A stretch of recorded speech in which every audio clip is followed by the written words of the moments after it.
நட்டு வளர்க்கணுங்கிறது அவரோட ஆசை. தானே அதுக்கு முன்மாதிரியாக இருக்கணும்னு நினச்சார். அரண்மனையை சுற்றி மரங்களை நட்டு வளர்த்தார். இதை பார்த்துட்டு ஜனங்களும் அவங்கவுங்க வீட்டை சுற்றி மரக்கன்றுகளை நட்டு வளர்த்தாங்க. கொஞ்ச காலத்தில் ஊர் பூரா பசுமையாக மாறிச்சு. எல்லாருக்கும் சந்தோஷமாக இருந்தது. இது ஒரு பக்கம் இருக்கட்டும். இப்போ நான் சொல்ல போகிற கதை வேறு.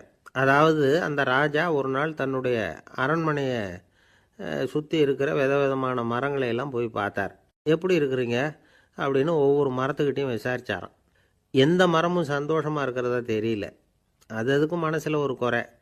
முதல்ல ஆலமரத்துக்கிட்ட போனார். அது சொல்லிச்சு, மண்ணா நான் நல்லா பெருசாக வளர்ந்துருக்கிறேன், அடர்த்தியாக இருக்கிறேன், கிளையெல்லாம் 4 பக்கமும் நல்லா படர்ந்து தான் இருக்குது, இருந்தாலும் எந்த பிரயோஜனமும் இருக்கிறதா தெரியல எனக்கு. என்னுடைய பழம்லாம் ரொம்ப சின்னதாக இருக்குது, என் கண்ணுக்கு சரியாக புலப்பட மாட்டேங்குது. நான் இருக்கிற சைஸுக்கு என்னுடைய கிளையில் இருக்கிற பழம்லாம் எவ்வளோ பெருசாக இருக்கணும், அது இத்தினூண்டு இருக்கிறது எனக்கு பெரிய அவமானமாக இருக்குது. இப்படி இங்கே நின்றுக்கிட்டு இருக்கிறதே ரொம்ப கூச்சமாக இருக்குது. ஒரு நல்ல புயல் வந்ததுன்னா பேசாமல் சாஞ்சு விடலாமான்னு பார்க்குறேன் அப்படின்னு புலம்புது ஆலமரம். சரி இருக்கட்டும்னு நினச்சிக்கிட்டு ராஜா அடுத்தபடியாக ஒரு அத்தி மரத்துக்கிட்ட போனார். அதுவும் புலம்ப ஆரம்பிச்சுட்டுது. நான் கூட பெரிய மரம் தான், இல்லை இலையெல்லாம் அழகாக தான் இருக்குது, பழம் அழகாக இருக்குது, இருந்தாலும் உள்ள விஷயம் இல்லையே, அத்தி பழத்தை புட்டு பார்த்தா அத்தனையும் சொத்தை அப்படின்னு பழமொழியே உண்டாயிட்டுதே. இப்படி ஒரு கெட்ட பேரோடு நான் இருக்கணுமா அப்படின்னு புலம்புது அது. சரி இது இருக்கட்டும் அப்படின்னு சொல்லி அடுத்தபடியாக வேப்ப மரத்துக்கிட்ட போனார். அது தன்னுடைய வேதனையை வெளியிட்டது. எனக்கு எவ்வளவோ மருத்துவ குணங்கள்லாம் இருக்கிறதா சொல்லிக்கிறாங்க, இருந்தாலும் என்ன பிரயோஜனம், என்னுடைய பழத்தை மனிதர்கள் யாரும் விரும்பி சாப்பிட்றது இல்லையே அப்படின்னுது. ராஜா அடுத்தாப்புல இருந்து ஒரு பனை மரத்துக்கிட்ட போனார். நான் நல்லா உயரமாக தான் வளர்ந்துருக்கிறேன், மற்ற மரங்கள்லாம் என்னை அண்ணாந்து தான் பார்க்கணும், இருந்தாலும் என்கிட்ட நிழலுக்காக யாரும் ஒதுங்கிறது இல்லையே அப்படின்னுது. என்ன இது எல்லா மரமும் இப்படி திருப்தி இல்லாமல் இருந்துக்கிட்டு இருக்குதே அப்படின்னு நினச்சிக்கிட்டே ராஜா அடுத்தபடியாக அங்கே இருந்த ஒரு பைன் மரத்துக்கிட்ட போனார். அழகாக உயரமாக பசுமையாக தான் இருந்தது, ஆனால் பழமோ பூவோ கிடையாது. அதை நினச்சி அது வருத்தப்பட்டுக்கிட்டு இருக்குது. ஓக் மரம் அது ஒன்று நின்றுட்டு இருந்தது. அது என்ன சொல்லிச்சுன்னா, இலை உதிர் காலத்தில் என் மேலே இருக்கிற எல்லா இலைகளும் உதிர்ந்து போடுது, முடி கொட்டின மனிதர்கள் மாதிரி மொட்டையாக நான் நிற்க வேண்டியிருக்குது, என்ன வாழ்க்கை இது அப்படின்னு சொல்லி அழுத்துக்கிட்டது. சரி புளிய மரம் என்ன சொல்லுது பார்ப்போம்னு அதுக்கிட்ட போனால், என்னுடைய நிழலில் யாருமே தங்க மாட்டாங்க, உடம்புக்கு சூடுன்னு ஒதுங்கி போயிடுவாங்க, அடிமரத்தை பார்த்தீங்கன்னா பட்டையெல்லாம் உறிஞ்சி பார்க்குறதுக்கே கேவலமாக இருப்பேன் அப்படின்னுது அது. முருங்கை மரம் என்ன சொல்லிச்சு தெரியுமா, என்னுடைய இலை காயெல்லாம் சாப்பிட்றவங்களுக்கு சத்து கொடுக்கறது வாசம்தான், ஆனால் என் உடம்புல சத்தே கிடையாது, கொஞ்சம் வேகமாக காற்று அடிச்சதுன்னா முறிஞ்சி விழுந்துடுறேன், என்ன வாழ்க்கை இது அப்படின்னு சொல்லி அது வருத்தப்பட்டது. ராஜா யோசனை பண்ணார். என்ன இது மரங்கள் பூமியின் வரங்கள்னு சொல்கிறோம், மழை பெய்யறதுக்கு அதுதான் காரணம், பூமி செழிப்பாக இருக்கிறதுக்கும் அதுதான் காரணம், வீடு கட்டுறதுக்கு மரம், நாற்காலி செய்ய உபயோகப்படுத்துறதுக்கும் அதுதான் உபயோகப்படுது, மனுஷனுக்கு வேண்டிய ஆகாரங்களையும் கொடுக்குது, இப்படிலாம் இருந்தும் எல்லா மரமும் நிம்மதி இல்லாமல் இருந்துக்கிட்டு இருக்குதே அப்படின்னு நினச்சார். அப்போது அங்கே இருந்த ஒரு மகிழ மரம் அவர் கண்ணில் பட்டுது. அந்த மரம் மட்டும் கொஞ்சம் நிம்மதியாக மகிழ்ச்சியாக இருக்கிறது மாதிரி தெரிஞ்சுது. உடனே ராஜா அதுக்கிட்ட போனார். உனக்கு மனசில் எதுவும் குறை இல்லையான்னு கேட்டார். இல்லை நான் சந்தோஷமாக தான் இருக்கேன்னு அந்த மகிழ மரம். அப்படியான்னு ஆச்சரியமாக கேட்டார் ராஜா. ஆமாம் மன்னா, இந்த இடத்துல நீங்கள் ஒரு முருங்கை மரத்தையோ வேப்ப மரத்தையோ கூட நட்டிருக்கலாம், ஆனால் இந்த இடத்துல நடுறதுக்கு என்ன தேர்ந்தெடுத்துருக்குறீங்க, அதுவே எனக்கு பெருமை, அதுவே எனக்கு திருப்தி அப்படின்னு தான் மகிழ மரம். மகிழ மரம் சாதாரணமாக தான் இருக்கும், இளம் மஞ்சள் நிறத்தில் பூக்கள், அது காய்ந்தும் மனம் வீசும். மகிழ மரம் மாதிரி மன திருப்தியோடு வாழறதுக்கு நாம் கற்றுக்கணுமா. நாம் இந்த உலகத்தில் ஒரு நாயாவோ நரியாவோ கூட பிறந்திருக்கலாம், மனுஷனாக பிறந்திருக்கிறோம், அதுவே பெருமை தானே. இந்த நிறைவு தான் மகிழ்ச்சியின் ரகசியம். ஒரு பையன் அப்பா கிட்ட போய், அப்பா நீங்கள் இந்த உலகத்தில் ஒரு மனுஷனாக பிறந்தது என்னோட அதிர்ஷ்டம் நானா. ஏண்டா அப்படி சொல்கிறேன்னு இருக்கார் அப்பா. நீங்கள் ஒரு கரடியாக பிறந்திருந்தா இந்நேரம் நானும் ஒரு கரடி குட்டியாக தானே இருந்திருப்பேன் அப்படின்னு நானா பையன். இந்த உலகத்தில் நாம் நல்லபடியாக இருக்கணும்னா அதுக்கு முக்கியமாக தேவைப்படுறது 2.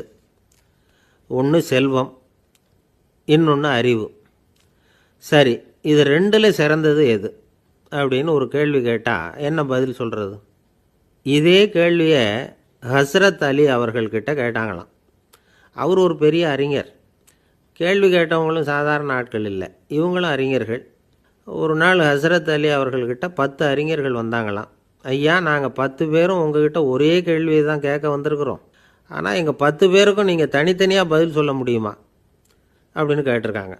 அதாவது அவங்க ஒரே கேள்விக்கு இவர்கிட்ட இருந்து 10 விதமான பதில் எதிர்பார்க்குறாங்க. சரி கேளுங்க, என்ன கேள்வி அப்படின்னார் அவர். அப்போ தான் அவங்க கேட்டாங்களாம், செல்வம் அறிவு இது ரெண்டில் சிறந்தது எது? இதுதான் கேள்வி. ஹஸ்ரத் அலி என்ன பண்ணார் தெரியுமா? அவங்கள ஒவ்வொருத்தராக கூப்பிட்டார். ஒவ்வொரு விதமான பதிலை சொல்லி அனுப்புனார். முதல்ல ஒருத்தரை கூப்பிட்டார், சொன்னார், அறிவுங்கிறது தீர்க்கதரிசிகள், ஞானிகள், மகான்கள் இவங்களோட பரம்பரை சொத்து. ஆனால் செல்வங்கிறது கொடுங்கோலரின் ஆயுதம். அதனால் அறிவு தான் சிறந்தது அப்படின்னார். ரெண்டாவது ஆளை கூப்பிட்டார். உங்ககிட்ட செல்வம் இருந்தால் நீங்கள் தான் அதை காப்பாற்றணும். ஆனால் அறிவு உங்களை எப்பவும் காப்பாற்றும். ஆகவே அறிவு தான் சிறந்தது அப்படின்னார். மூணாவது ஆளை கூப்பிட்டார். செல்வந்தனுக்கு எப்போதும் விரோதிகள் அதிகம், ஆனால் அறிஞனுக்கு நண்பர்கள் அதிகம். அதனால் அறிவு தான் சிறந்ததுன்னார். அடுத்தவரை கூப்பிட்டார். செல்வம் அடுத்தவங்களுக்கு கொடுக்க கொடுக்க குறையும், ஆனால் கல்விங்கிறது அதிகரிச்சுக்கிட்டே வரும், கொடுக்கறதுனால குறையாது. அதனால் அறிவு தான் சிறந்ததுன்னார். இன்னொருத்தரை கூப்பிட்டார். அறிவுள்ளவன் எப்பவும் அதை அடுத்தவங்களுக்கு வாரி வழங்கிக்கிட்டே இருப்பான். அதனால் அவங்ககிட்ட தாராளத்தன்மை இருக்கும். ஆனால் செல்வந்தன்கிட்ட கஞ்சத்தனம் தான் இருக்கும். அதனால் அறிவு தான் சிறந்ததுன்னார். ஆறாவது நபரை கூப்பிட்டார். செல்வத்தை கள்வர்கள் திருடிட்டு போக முடியும், ஆனால் அறிவை அப்படி திருடிட்டு போக முடியாது அப்படின்னார். ஏழாவது நபரை கூப்பிட்டார். செல்வம் கால ஓட்டத்தில் அழிஞ்சிரும், ஆனால் அறிவை கால ஓட்டம் ஒன்றும் பண்ண முடியாது. ஆகவே அறிவே சிறந்ததுன்னார். எட்டாவது ஆளை கூப்பிட்டு சொன்னார், செல்வத்துக்கு எப்பவும் எல்லை உண்டு, நிறைவு உண்டு, அளவு உண்டு, கணக்கு உண்டு. ஆனால் அறிவுக்கு அப்படிப்பட்ட எல்லை எதுவும் கிடையாது. அதனால் அதுதான் சிறந்ததுன்னார். அடுத்தவனை கூப்பிட்டார். செல்வம் உள்ளத்தில் உள்ள ஒளியை போக்கிவிடும், இருட்டை உண்டாக்கிவிடும், விரிந்த மனப்பான்மையை குறுகலாக்கிவிடும். ஆனால் அறிவு அப்படி இல்லை, இருண்ட உள்ளத்தில் ஒளியை பாய்ச்சி அதை விசாலப்படுத்துது. அதுதான் சிறந்ததுன்னார். கடைசியாக 10வது நபரை கூப்பிட்டார். செல்வம் மனசில் செருக்கை உண்டாக்குது, ஆணவத்தை ஏற்படுத்துது. அதனால் நானே கடவுள்னு நினைக்கிற அளவுக்கு மனுஷனை தாழ்த்தி விடுது. ஆனால் அறிவு பணிவையும் பண்பாட்டையும் வளர்க்குது. அதனால் அறிவு தான் சிறந்ததுன்னார். ஆக இப்படி 10 பேருக்கும் 10 விதமாக பதில் சொன்னது மூலமாக ஹஸ்ரத் அலி அவர்கள் அறிவு தான் செல்வத்தை விட சிறந்தது அப்படிங்கிறதுக்கு 10 காரணங்களை சுட்டி காட்டியிருக்கார். அந்த அறிஞர் 10 பேர் கேட்ட ஒரே கேள்விக்கு 10 பதில் சொன்னார். நமக்கு வேண்டிய ஒருத்தர் 10 பேர் கேட்ட கேள்விக்கு ஒரே பதில் சொல்லி சமாளித்தார். கேள்வி என்ன தெரியுமா? என்கிட்ட வாங்கின கடனை எப்போயா திருப்பி கொடுக்க போகிற? இதுதான் அந்த 10 பேரும் கேட்ட ஒரே கேள்வி. இந்த மாதம் 26ஆம் தேதி தந்துடுறேன் அப்படிங்கிற ஒரே பதில் சொல்லி அவ்வளவு பேரையும் இவர் அனுப்பி வச்சுட்டாராம். எல்லாரும் போனதுக்கப்புறம் இவரை தனியாக கூப்பிட்டு கேட்டிருக்கிறாங்க. அது என்ன சார் கணக்கு, 26ஆம் தேதி அன்னைக்கு என்ன அதிசயம் நடக்க போகுது அப்படின்னு கேட்டிருக்காங்க. அதிசயம் அன்னைக்கு இல்லை, அதுக்கு நாளே நடக்க போகுதுன்னாராம். விவரமாக சொல்லுங்கன்னு இருக்காங்க. வேறு ஒன்றும் இல்லைங்க, 26ஆம் தேதி தானே எல்லாரையும் வர சொல்லியிருக்கிறேன், அதுக்கு நாளே நான் புறப்பட்டு தலைமறைவாயிட போகிறேன் அப்படின்னாராம் ரொம்ப பெருமையாக. துருக்மேனியாவில் அஷ்காபாத் அப்படின்னு ஒரு நகரத்தில் ஒரு புவியியல் விஞ்ஞானி இருந்தார். அவர் ஒரு நாய்க்குட்டி வளர்த்தார். ஒரு நாள் முன்னிரவு நேரம் ஒரு மேஜைக்கு முன்னாடி உட்காந்து அந்த விஞ்ஞானி ஏதோ கணக்கு போட்டுக்கிட்டு இருக்கிறார். அவருக்கு ஒரு சின்ன பெண் குழந்தை, அது தொட்டிலில் தூங்கிட்டு இருக்குது. அந்த நாய்க்குட்டியும் ஒரு மூலையில் படுத்து அது பாட்டுக்கு தூங்கிட்டு இருந்தது. ஒரே அமைதி. அந்த நேரத்தில் திடீர்னு அந்த நாய்க்குட்டி துள்ளி எழுந்திரிச்சிது. நேராக குழந்தைகிட்ட ஓடிச்சு. அந்த குழந்தைய அது போட்டிருந்த ட்ரெஸ்ஸோடு சேர்த்து கவ்வி தூக்குச்சு. தூக்கிக்கிட்டு வாசல் பக்கம் ஓடிச்சு. நாய்க்குட்டி குழந்தைய கவ்வி தூக்க முடியுமாங்கிற சந்தேகம் உங்களுக்கு இல்லையா? நீங்கள் நம்ம ஊர் நாய்க்குட்டியவே பார்த்து பழக்கப்பட்டிருக்கீங்க, அதனால் நம்புறதுக்கு சிரமமாக இருக்கும். அந்த ஊர்லெலாம் அது ரொம்ப ஸ்ட்ராங்காக இருக்கும், ஒரு ஏதோ கண்ணுக்குட்டி மாதிரி இருக்கும். விஞ்ஞானி அதை பார்த்துட்டார். உடனே அந்த நாய்க்கு வெறி பிடிச்சிட்டுதுன்னு முடிவு பண்ணிவிட்டு தன்னோட கை துப்பாக்கி எடுத்துக்கிட்டு ஓடி வந்தார். அவர் வெளியில் நாய்க்குட்டி எங்கே அப்படின்னு பார்த்து தேடுறார். அந்த நேரத்தில் அந்த வீடு இடிஞ்சு விழுது. காரணம் பூமி அதிர்ச்சி. இப்படி பூமி அதிர்ச்சி உண்டாக போகுதுங்கிறது அந்த நாய்க்குட்டிக்கு முன்னாடியே தெரிஞ்சு போச்சு. அதுதான் குழந்தைய தூக்கிட்டு வெளியில் ஓடி வந்திருக்குது. அது மூலமாக அந்த குடும்பத்தையே காப்பாற்றிருக்குது அந்த நாய்க்குட்டி. இந்த சம்பவம் நடக்கிறதுக்கு 3 நாளைக்கு முன்னாடியே சில பிராணிகளுக்கு இப்படி நடக்க போகுதுங்கிறது தெரிஞ்சிருக்குதான். ஆமாம், அந்த நகரத்தில் 3 நாளைக்கு முன்னாடியே பாம்பு, பல்லி இதெல்லாம் அது தங்கியிருந்த வலையை விட்டு வெளியில் ஓடி வந்துட்டுது. அதே மாதிரி அங்கே இருந்த புறாவெல்லாம் பறந்து போயிடுச்சான். இதே மாதிரி யுகோஸ்லோவியாவில் கூட ஒரு நகரம், அங்கே ஒரு நாள் ராத்திரி ஒரு மிருக காட்சி சாலையில் திடீர்னு ஒரு பெரிய கலவரம், கூச்சல், குழப்பம். அங்கே இருந்த கழுதை, புலி, யானை, பறவை எல்லாம் கண்ணாபின்னான்னு கத்த ஆரம்பிச்சுட்டுது. நீர் யானை அதுக்குன்னு போட்டிருந்த தடுப்பையே தாண்டி குதித்து வெளியில் வந்துட்டு தான். மறுநாள் தான் எல்லாருக்கும் விஷயம் புரிஞ்சுது. அடுத்த நாள் காலையில் அங்கே பூமி எதிர்ச்சி உண்டாயிட்டுது. இப்போ பாருங்கள், அதாவது மனுஷனை போய் தீர்க்கதரிசி அது இதுன்னு சொல்லிகிட்டு இருக்கிறோம். இவனை விட அது பரவாயில்லைன்னு தோணுது. அதாவது மிருகங்கள் ஒன்று நடக்க போகுதுங்கிறத முன்னாடியே புரிஞ்சுக்குதே. சரி, இதெல்லாம் எப்படி அது முன்கூட்டி புரிஞ்சுக்குது? அதுதான் படைப்பு ரகசியம். அதை கண்டுபிடிக்கிறதுக்கு தான் மனுஷன் வந்து ஆராய்ச்சி பண்ணிகிட்டு இருக்கிறான். விஞ்ஞானிகளோட ஆராய்ச்சியெல்லாம் ஒரு பக்கம் இருக்கட்டும், வீட்டுக்குள்ளேயே சில ஆராய்ச்சி பண்ணி பாருங்களேன். இப்போ சில யோசனை சொல்லி அதை சோதனை பண்ணி பாருங்க அப்படின்னு ஒருத்தர் சொன்னாராம். அதாவது இப்போ மழை வருமா வராதா அப்படின்னு தெரிஞ்சுக்கணுமா, உடனே ஒரு பூனைக்குட்டி பின்னாடியே மெதுவாக போய் அது என்ன செய்யுதுன்னு கவனித்து பார்க்கணும். பூனைக்குட்டி தன்னோட பாதத்தினால சுகத்தில் வந்து அப்படி கீறிக்கிட்டு இருக்கும். அப்படி கீறினா கண்டிப்பாக மழை வரும். சில சமயம் பூனைக்குட்டி அப்படி மல்லாந்து படுத்துக்கிட்டு பாதத்தை உயர தூக்கும், அப்படியும் இப்படியும் புரளும். இப்படி செஞ்சதுன்னா அன்னைக்கும் மழை இருக்காது. அதனால் முன்னாடி இருந்தது மழை வர்றதுக்கு அறிகுறி, இது மழை இல்லைங்கிறதுக்கு அறிகுறி. பறவைகள், பிராணிகள் இதுகளோட நடவடிக்கைகளை பார்த்துட்டு அதையெல்லாம் அடிப்படையாக வச்சு தான் காலநிலையை கண்டுபிடிக்கிற கருவிகளை கண்டுபிடிச்சிருக்கிறாங்க. வாத்து இருக்குல்ல, சில சமயம் தன்னோட அழகை தன்னோட இறகுகளில் அப்படியே புதைச்சிக்கும். அப்படி செஞ்சால் குளிர்காலம் வரப்போகுதுன்னு அர்த்தம். பருவநிலை குளிராக மாறப்போகுதுங்கிறதுக்கு இதுதான் அறிகுறி. சிட்டுக்குருவி இருக்குதுல்ல, அதெல்லாம் புழுதியில் உழுந்து புரளும், சிறகுகளை வந்து படபடன்னு அடிச்சுக்கும். அப்படி செஞ்சால் மழை வரப்போகுதுன்னு அர்த்தம். ஒன்று மட்டும் நாம் நல்லா தெரிஞ்சுக்கணும், இயற்கையின் சீற்றம்னு சொல்கிறோம் இல்லையா, இயற்கை ஏன் நம்ம மேலே கோவப்படுது? இயற்கையை நாம் அனுசரித்து போகிறதில்ல, அதனால் கோவப்படுது. காடுகளை அழிக்கப்படாது, விலங்குகளை கொல்லக்கூடாது, இயற்கை ஏற்படுத்தி வச்சிருக்கிற சமநிலையை கெடுக்கக்கூடாது. அதை புரிஞ்சுக்கிட்டு வாழ்ந்தோம்னா பூமியும் நடுங்காது, நாமளும் நடுங்க வேண்டிய அவசியம் இருக்காது. ஒருத்தர் இருந்தார், சாராய கடைக்கு போனாராம், நிறைய சாப்பிட்டார்.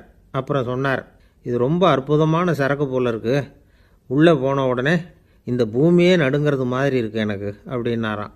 இதுக்கு கடைக்காரர் சொல்லியிருக்கார், நீங்கள் சாப்பிட்டது வெறும் பச்சை தண்ணி தாங்க, இப்போ ஏற்பட்டிருக்கிறது நிஜம் பூமி அதிர்ச்சி அப்படின்னாராம். ஒரு ஊரில் ஒரு ராஜா இருந்தார். அந்த ராஜாவுக்கு ஒரு மந்திரி. ராஜா ரொம்ப நியாயமானவர், நேர்மையானவர், கண்டிப்பானவர்.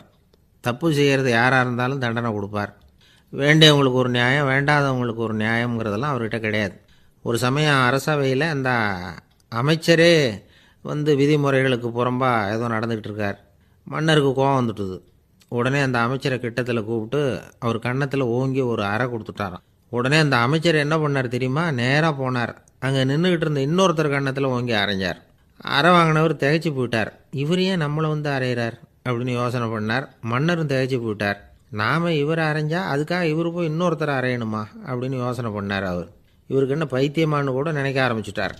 ஆனால் என்ன ஆச்சுன்னா, அப்புறம் அமைச்சர் அவர் கவனிச்சிக்கிட்டு இருந்தாரா, அவர் இன்னொருத்தரை அரைஞ்சார் இல்லையா, அந்த அறை வாங்கின ஆசாமியை பார்த்து கத்திக்கிட்டு இருந்தார்.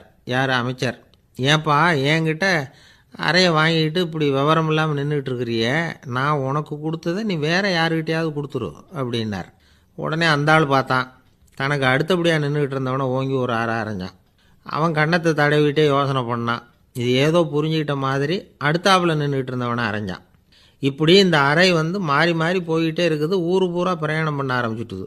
அன்னைக்கு ராத்திரி அந்த ராஜா படுக்கிறதுக்காக போனார். அந்த நேரம் பார்த்து அவர் கன்னத்தில் பலார்னு ஒரு அறை விழுந்தது. நம்மளே அரையிறது யார் அப்படின்னு அதிர்ச்சியோட மன்னர் திரும்பி பார்க்குறாரு. அரைஞ்சது அவரோட மனைவி. என்னாச்சு உனக்குன்னு கத்துனார் ராஜா. உங்களுக்கு தெரியாதா, ஊர் பூரா ஒருத்தர் மாற்றி ஒருத்தர் மூலமாக இந்த அறை வந்து பிரயாணம் பண்ணிட்டு வருது அப்படின்னாங்க அந்த அம்மா. அப்படின்னா ஆரம்பித்த இடத்துக்கே வந்துட்டுதா அப்படின்னாராம் மன்னர். என்ன சொல்கிறீங்கன்னு கேட்டிருக்காங்க. இவர் விவரத்தை சொன்னாராம். அப்படின்னா நீங்கள் ஆரம்பித்து வச்ச இந்த விளையாட்டை நான் முடிச்சு வச்சுட்டேன் அப்படின்னாங்களாம் அந்த அம்மா. மறுநாள் காலை மறுபடியும் அரசவை கூடிச்சு. அந்த அமைச்சர் மன்னரை பார்த்து கேட்டார், என்ன மகாராஜா, என்கிட்ட கொடுத்ததை திருப்பி வாங்கிட்டீங்களா அப்படின்னாராம். இப்படி நடக்கும்னு நான் எதிர்பார்க்கவே இல்லைன்னார் மன்னர். ஆனால் நான் எதிர்பார்த்தேன்.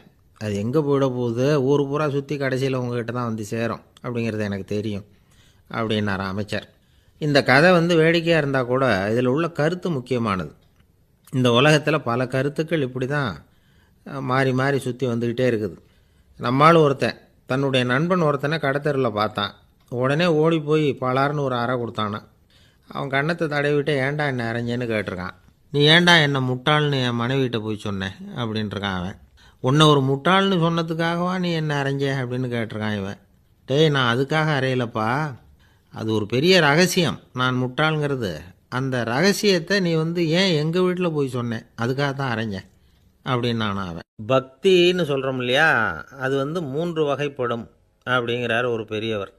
அது என்ன 3 வகைன்னா, தெய்வ பக்தி, அடியார்கள் பக்தி, குரு பக்தி. அடியார் பக்தியை விட தெய்வ பக்தியை விட குரு பக்தி தான் ரொம்பவும் சிறந்ததுங்கிறார் அவர். தெய்வத்துக்கிட்ட செஞ்ச பாவம் குருநாதர்கிட்ட தீர்ந்துருமா, குருநாதர்கிட்ட செஞ்ச பாவம் தெய்வத்துக்கிட்ட போனாலும் தீராதான். இப்படி பெரியவங்கள்லாம் சொல்லி வச்சுருக்கிறாங்க. ஒரு காடு, அங்கே அயோத தௌமியர் அப்படின்னு ஒரு தபோதனர், அவர் பல மாணவர்களை ஒன்றா சேர்த்து ஒரு குருகுலம் நடத்திக்கிட்டு இருக்கிறார். பல தரப்பட்டவங்க பல திறப்பட்டவங்க மாணவர்கள் அதில் சேர்ந்து படிச்சுக்கிட்டு இருக்கிறாங்க. பாஞ்சால ராஜகுமாரன் ஒருத்தனும் அந்த குருகுலத்தில் சேர்ந்து படிச்சுக்கிட்டு இருக்கிறான். அவன் பேர் ஆருணி. பெரிய இடத்து புள்ள, இருந்தாலும் படுப்பில் ரொம்ப கெட்டிக்காரனாக இருந்தான். அவன் தான் அங்கே முதல் மாணவன். ஒரு நாள் குருநாதர் அந்த அரசகுமாரனை கூப்பிட்டார். நம்ம குருகுலத்துக்கு சொந்தமான வயலில் தண்ணீர் பெருகி வெள்ளம் பயிரை அழிக்குதான், அதனால் நீ போய் மடையை அடைச்சிட்டு வந்துரு அப்படின்னார். அந்த அரசகுமாரன் உடனே புறப்பட்டான். குருநாதர் சொல்லிட்டார்ல, உடனே புறப்பட்டான். நான் பெரிய இடத்து பிள்ளையாச்சே, ராஜகுமாரனாச்சே, ரொம்ப செல்வாக்கூட வளர்ந்தவனாச்சே, நான் போய் வயலில் இறங்கி வேலை செய்கிறதா அப்படின்னுலாம் அவன் நினைக்கல. குருநாதர் கட்டளையை நிறைவேற்ற வேண்டியது நம்ம கடமை அப்படின்னு நினச்சான். உடனே ஒரு மண்வெட்டியை தூக்கி தோளில் வச்சுக்கிட்டு புறப்பட்டு போயிட்டான். வயலுக்கு போனான். பார்த்தான், தண்ணி கரையை உடச்சிக்கிட்டு வயலுக்குள்ளே ஏகமாக பாஞ்சிக்கிட்டு இருக்குது. இவன் மண்வெட்டியால் களிமண்ணை புல்லோடு சேர்த்து புல் பற்ற மாதிரி வெட்டி வெட்டி போட்டான். இருந்தாலும் மடையை அடைக்க முடியல. தண்ணி அதை மீறி வந்துக்கிட்டே இருக்குது. தண்ணி வேகமாக வயலுக்குள்ளே போய்கிட்டே இருக்குது. போடுற பத்தையெல்லாம் கரைஞ்சி கரைஞ்சி போயிட்டுருக்கு. இருந்தாலும் இவன் தன்னுடைய முயற்சியை கைவிடலை. வெட்டி வெட்டி போட்டுக்கிட்டே இருக்கிறான். காலையில் அங்கே போனவன் சாயந்தரம் வரைக்கும் இப்படி செஞ்சுக்கிட்டு இருக்கிறான். உடம்பும் மனசும் ரொம்பவும் சோர்ந்து போச்சு. இருந்தாலும் குருநாதர் இட்ட கட்டளையை நிறைவேற்றாமல் இருக்கிறோமேங்கிற ஒரு குறை அவனுக்கு இருக்குது. குரு கட்டளையை நிறைவேற்றாத நான் இன்னமும் இருக்கணுமா அப்படின்னு யோசனை பண்ண ஆரம்பிச்சிட்டான். என்ன செய்யலாம்னு பார்த்தான். நம்ம குருநாதர் இட்ட பணிக்காக இந்த உடம்பையே தியாகம் பண்ணலாம் அப்படின்னு முடிவு பண்ணான். தண்ணி பாயுதில் அதுக்கு குறுக்க விழுந்து அப்படியே மடையை அடைச்சிக்கிட்டு அப்படியே படுத்துட்டான்.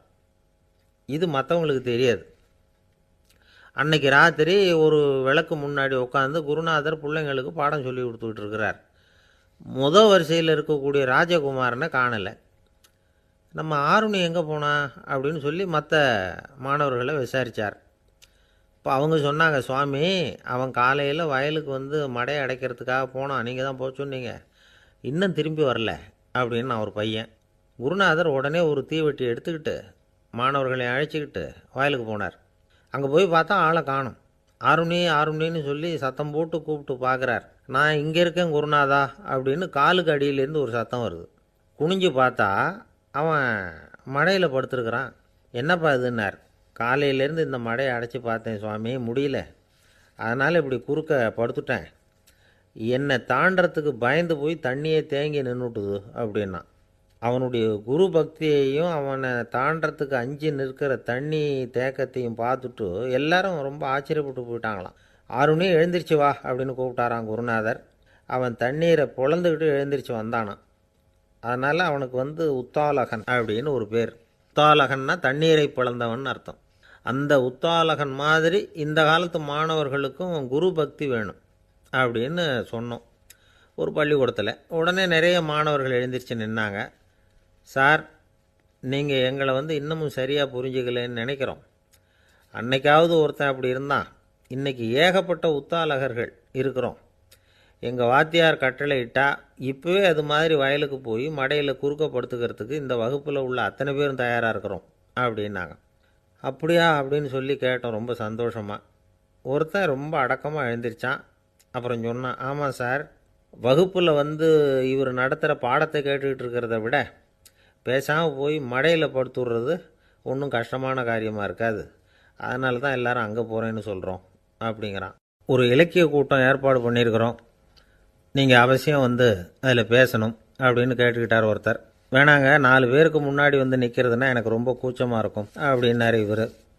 ஏன் சார், இன்னமும் குழந்த மாதிரி கூச்சப்படுறீங்களே அப்படின்னார் அவரை ஒரு மாதிரியாக சமாளித்து அனுப்பி வச்சுட்டு அதுக்கப்புறம் அதை பற்றி இவர் யோசித்து பார்த்துருக்கார். சில நிபுணர்கள் எழுதியிருக்கிறத படித்தும் பார்த்துருக்கிறார். மனோதத்துவ நிபுணர்கள் என்ன சொல்கிறாங்க தெரியுமா?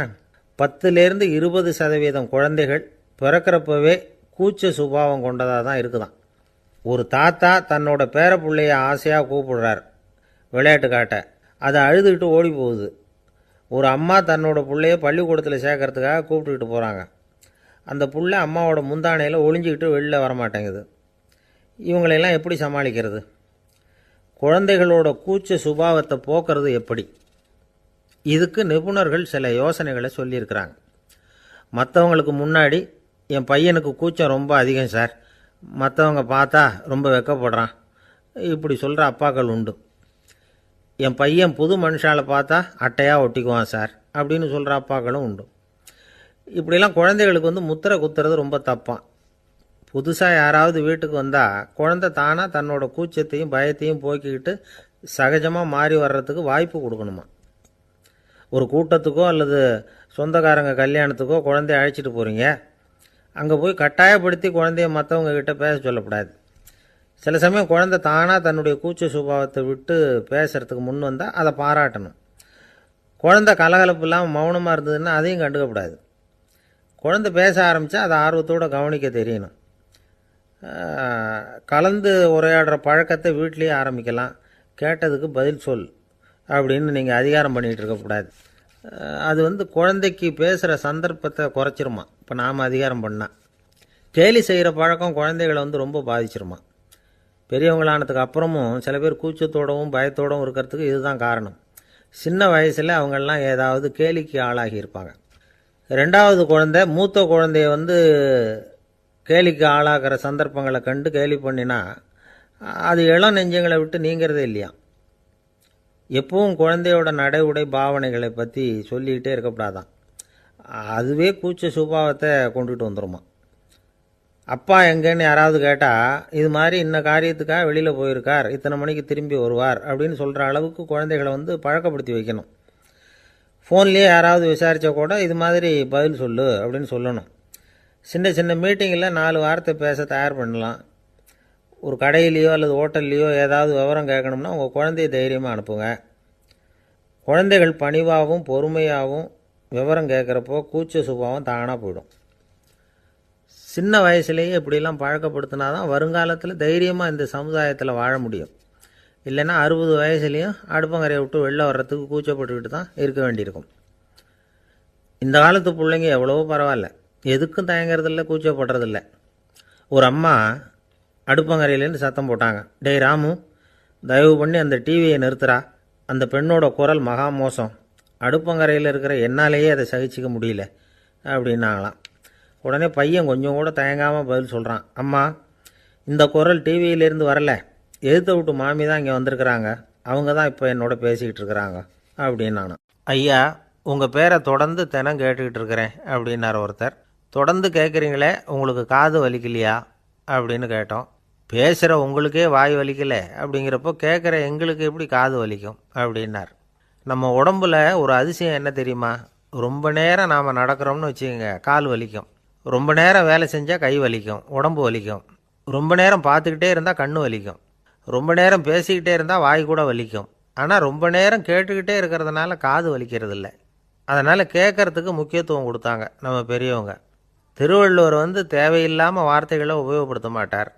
ஒரு திருக்குறள்னு எடுத்துக்கிட்டாவே அதில் மொத்தம் 7 வார்த்தைகள், அவ்வளவுதான்.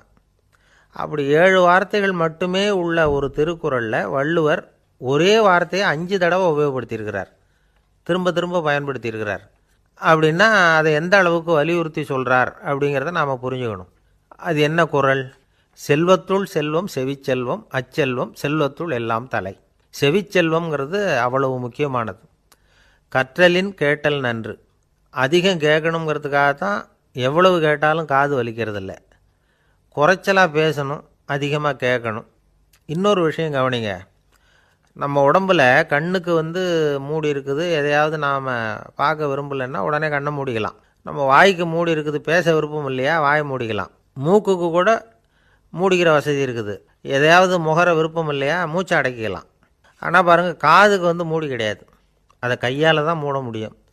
யார் என்ன சொன்னாலும் அது நல்லதோ கெட்டதோ காதில் விழுந்துக்கிட்டு தான் இருக்கும். அறிவு தான் நல்ல விஷயங்களை எடுத்துக்கிட்டு கெட்ட விஷயங்களை விட்டுடணும். நல்ல கருத்துக்கள் நம்ம காதில் நிறைய விழுந்துக்கிட்டே இருக்கணும். அதை கேட்டு நாம் நல்லபடியாக வாழணுங்கிறது தான் படைப்பின் விருப்பம். ஆன்மீகவாதிகள் கூட ஒன்று சொல்லுவாங்க. அதாவது, ஆன்மீக பாதையில் நீங்கள் முன்னேறணும்னா முதல்ல சிரவணம் செய்யணும்பாங்க. அதாவது பெரியவங்க சொல்கிற நல்ல கருத்துக்களை கேட்கணும் அப்படின்னு அதுக்கு அர்த்தம். அதனால் யார் நல்ல கருத்துக்களை சொன்னாலும் அதை காது கொடுத்து கேளுங்க. இவ்வளவு கருத்துக்களையும் நம்ம நேயர் ஒருத்தர்கிட்ட சொல்லிகிட்டு இருந்தோம். அவரும் சரி சரின்னு தலையாடிக்கிட்டே இருந்தார். அப்புறம் சொன்னார், நீங்கள் சொல்கிறது சரிதான் சார், காதுக்கு மூடி இல்லைங்கிறது ரொம்ப சரி. அதனால தான் உங்கள் தகவல் கூட நாங்கள் விரும்புகிறோமோ இல்லையோ தினம் காதில் விழுந்துக்கிட்டு இருக்குது அப்படின்னார். எங்களுக்கு ரொம்ப பெருமையாக இருந்தது. அப்படியா அப்படின்னோம். ஆனாலும் என்ன மாதிரி சில பேர் நீங்கள் தகவல் சொல்கிற சமயத்தில் காதில் மூடி இல்லையேன்னு சொல்லி கவலைப்படுறதில்ல சார் அப்படின்னார். ஏன்னு கேட்டோம். காதை மூடுறதுக்கு தானே வசதி இல்லை, ரேடியோவை மூடுறதுக்கு வசதி இருக்குதுல்ல, அதனால் டக்குன்னு அதை மூடி வச்சுருவோம் அப்படின்னார். வங்க நாவலாசிரியர் சரத் சந்திரர் ஒரு நண்பர் அவர்கிட்ட வந்தார். வழக்கமாக எல்லா எழுத்தாளர்கள்கிட்டையும் கேட்குற ஒரு கேள்வியை கேட்டார். நீங்கள் எழுத்துத்துறைக்கு வந்தது எப்படி? இதுதான் கேள்வி. அதை தெரிஞ்சு என்ன பிரயோஜனம்னார் சரத் சந்திரர். சும்மா சொல்லுங்களேன், தெரிஞ்சுக்கிறேன் அப்படின்னார் வந்தவர். சரி சொல்கிறேன்னு ஆரம்பித்தார். நான் ரங்கூனில் வேலை பார்த்துக்கிட்டு இருந்தேன். சம்பளம் பத்தில். வேலையும் பார்த்துக்கிட்டு ஒரு பலசரக்கு கடை வைக்கலாம்னு நினச்சேன். என்னால் மளிகை கடை வச்சு சரியாக நடத்த முடியுமாங்கிற சந்தேகம் என் மனைவிக்கு. அதை சோதனை பண்ணி பார்க்கணுங்கிறதுக்காக சில பொருள்களின் அளவு, அதோட விலை, இப்படி சிலதை சொல்லி எல்லாத்தையும் மனக்கணக்காக கூட்டி போட சொன்னாங்க. என்னால் சரியாக கூட்டி சொல்ல முடியல. உங்களால் மளிகை கடை நடத்த முடியாதுன்னு சொல்லிவிட்டாங்க. உடனே என்ன பண்ணுறது, வேறு வழி இல்லை, கதை எழுத ஆரம்பிச்சிட்டேன் அப்படின்னார். கேட்டவருக்கு சிரிப்பு வந்துட்டு தான். சரத் சந்திரர் ஒரு பக்கம் சீரியஸான நாவல்கள், சிறுகதைகள் எழுதியிருந்தாலும் அவருடைய இன்னொரு பக்கம் வேறு விதம். நண்பர்கள்கிட்ட பேசும்பொழுதும் சரி, அவர்களுக்கு கடிதங்கள் எழுதும்போதும் சரி, கேலியும் கிண்டலும் நகைச்சுவை உணர்வும் அதிகமாக இருக்கும். காந்திஜி ஒரு சமயம் கல்கத்தாவுக்கு வந்திருந்தார். தேசபக்தர்கள் பல பேர் அவர்கிட்ட பேசிக்கிட்டு இருந்தாங்க. அப்போது சரத் சந்திரரும் அங்கே இருந்தார். கிரண் சங்கர் ராய் அப்படிங்கிறவரும் அங்கே இருந்தார். அவர் சொன்னாராம், காந்திஜியோட பழகிய முதல் வங்காளி நான் தான். போயர் யுத்த காலத்தில் இவர் லண்டனுக்கு வந்திருந்தப்போ என்கிட்ட தான் வங்காள மொழி கற்றுக்கிட்டார் அப்படின்னாராம். உடனே சரத் சந்திரர் காந்திஜியை பார்த்து, இவர் உங்களுக்கு வங்காள மொழி கற்றுக் கொடுத்தது உண்மைதானா அப்படின்னாராம். ஆமான்னாராம் காந்தி. அதனால தான் உங்களால் வங்காள மொழி கற்றுக்க முடியல அப்படின்னாராம். எல்லாரும் சிரித்தாங்களாம். சரத் சந்திரர் சாம்தாபேர் அப்படிங்கிற கிராமத்தில் தங்கியிருந்தார். ஒரு இலக்கிய நிகழ்ச்சியில் கலந்துக்கிறதுக்காக. அதுக்காக ஒரு கல்கத்தாவுக்கு போக வேண்டிய சூழ்நிலை. அதுக்காக புறப்பட்டார். அந்த சமயத்தில் பின்னாடி இருந்து யாரோ அவரை கூப்பிட்டாங்க. இப்படி கூப்பிட்டவரை பார்த்து இன்னொருத்தர் யாரோ அதட்டி இருக்கிறாங்க. போகிறவரை ஏன் இப்படி கூப்பிடுறீங்க அப்படின்னு. ஏன் கூப்பிட்டா என்னன்னு கேட்டிருக்கார் சரத் சந்திரர். புறப்படுறவங்கள பின்னாடி இருந்து கூப்பிடுறது அபசகுனம், போகிற இடத்துல ஏதாவது ஆபத்து வரலாம் அப்படின்னு அதுக்கு விளக்கம் கொடுத்துருக்கிறார் அவர். உடனே சரத் சந்திரர் சொன்னாராம், இதோ இவங்க என்னை இலக்கிய கூட்டத்துக்கு அழைச்சிட்டு போகிறாங்களே, இதை விட வேறு என்ன ஆபத்து வந்துட போகுது அப்படின்னாராம். இப்படி சரத் சந்திரருக்கு இயல்பாகவே நகைச்சுவை உணர்வு உண்டு. அவருடைய நண்பர் ஒருத்தர் வீட்டுக்கு கூப்பிட்டுருந்தார். அங்கே ஒரு கச்சேரிக்கு ஏற்பாடு பண்ணியிருந்தாங்க. சரத் சந்திரருக்கு இயல்பாகவே கச்சேரியில் நீண்ட ஆலோசனையெல்லாம் கேட்குறதுக்கு பொறுமை இருக்காது. அதனால் மெதுவாக பாட போகிறவர் எப்படி அப்படின்னு கேட்டிருக்கார். அவருக்கு ரொம்ப நல்லா பாட தெரியும் அப்படின்னு சொல்லியிருக்கிறாங்க. அதுக்கு சரத் சந்திரர், பாட தெரியுங்கிறது சரி, பாட்டை நிறுத்த தெரியுமா, அதை சொல்லுங்கள் முதல்ல அப்படின்னாராம். கங்கை கரை தோட்டம் பக்கத்தில் ஒரு ஆசிரமம். அங்கே ஒரு பெரியவர் தங்கியிருக்கிறார். அவர் தான் ராமகிருஷ்ண பரமஹம்சர். அந்த ஆசிரமம் இருந்த இடம் கரக்பூர். வங்காளத்தில் பொதுவாக எல்லாரும் மீன் சாப்பிட்றது உண்டு. கங்கையில் குளிச்சுட்டு